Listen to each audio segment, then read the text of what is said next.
Louisiana's crops, livestock, and forest took a nearly $1.7 billion hit from Mother Nature due to this year's extreme weather. LSU agriculture experts tallied up the damages and say soybeans and sugarcane suffered the largest losses.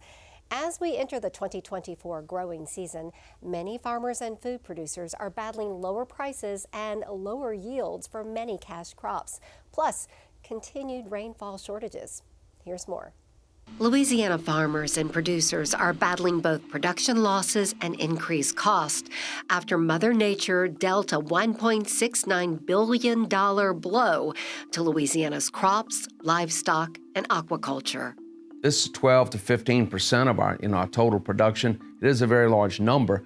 Louisiana Agriculture Commissioner Mike Strain and LSU agriculture experts are surveying what's become the longest and most widespread devastation to crops, animals, and plants in recent history. This is by far in terms of total magnitude of the economic impact, this is by far the largest one related to just strictly drought or lack of rain. This lasted the duration of the growing and harvest season for many of our commodities.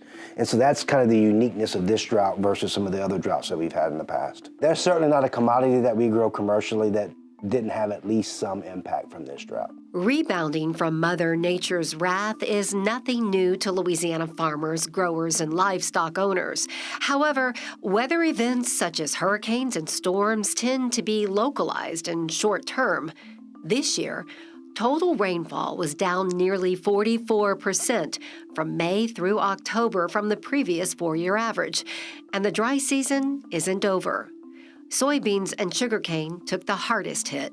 So the plant enterprises was a little over $800 million just in of itself in terms of total economic impact. Soybeans and sugarcane were both $300 to $350 million in impact just for those commodities.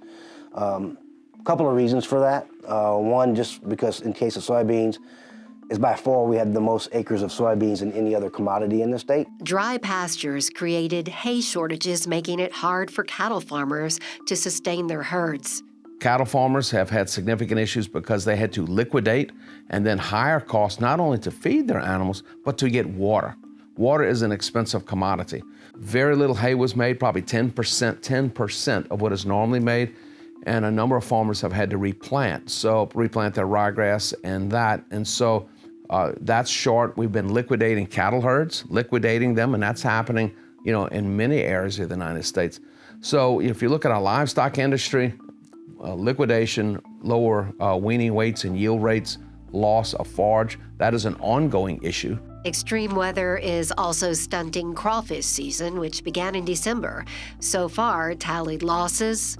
All that together was about $139 million. So the crawfish industry each year is somewhere between $300 to $400 million in terms of farm gate value.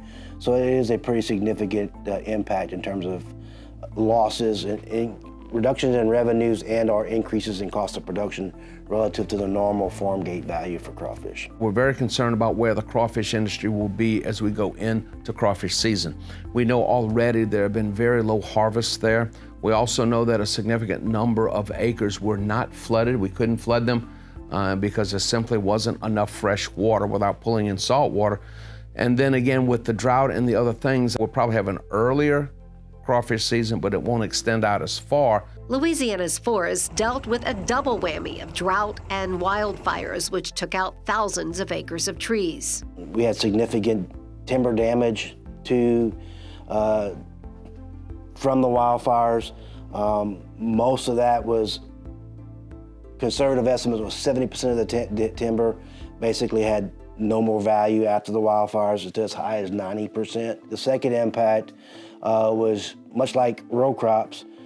Trees grew a lot less this year than they normally. The third impact was landowners typically plant new seedlings to reforest harvested timberland in January or February of each year.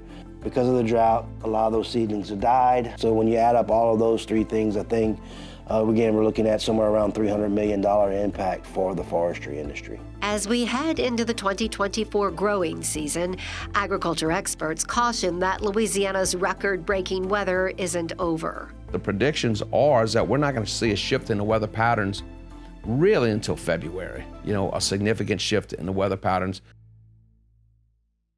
Agriculture Commissioner Mike Strain is working with the federal government to ask for aid for Louisiana's farmers, food producers, and foresters.